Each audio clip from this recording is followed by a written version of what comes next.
Hey, what's up, scholars? I hope everyone had a great weekend. Let's take a look at what's going on this week. So, there are two questions I have for you. What happens to the world after World War II, and how does competition create conflict? For this week, we're going to talk about what happens to the world after World War II, specifically as the world emerges from the ashes of World War II. How do countries develop relationships with each other, forge alliances, or maybe become bitter enemies and competitors? So, let's take a look at what's going on for today. There are two article links. One is about the partition of Palestine, and one is about the partition of India. All right. When we say partition, we mean divide up. All right. So you would just simply read those articles, check them out. There are a few videos, short videos for the India part, and answer the questions. Wednesday, you notice there's no assignment posted. That's because ninth graders have testing. If you are a 10th grader, you will simply use this day as a makeup day on any assignment in quarter four. For Thursday, you need to go in your textbook, your online textbook, and there are three sections. And the chapter is called The Cold War Begins.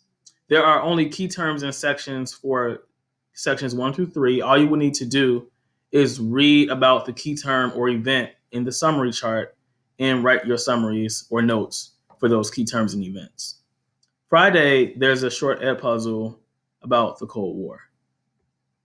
All right, so if you see and notice, for today, the two articles are together. The links are here and the questions are here. Let me know if you have questions about that later.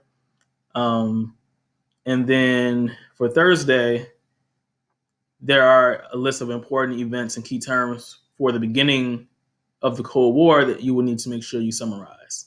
Please make sure your summaries are 2 sentences and they're complete sentences in order to get full credit. The Yalta and Potsdam Conference are important because they set the stage for what will happen to one side of the world versus the other, pitting people against each other again, and also what happens to Germany after World War II. The Iron Curtain, East versus the West, that's where that term came from. And then the Truman Doctrine is just simply a form of policy that was funded.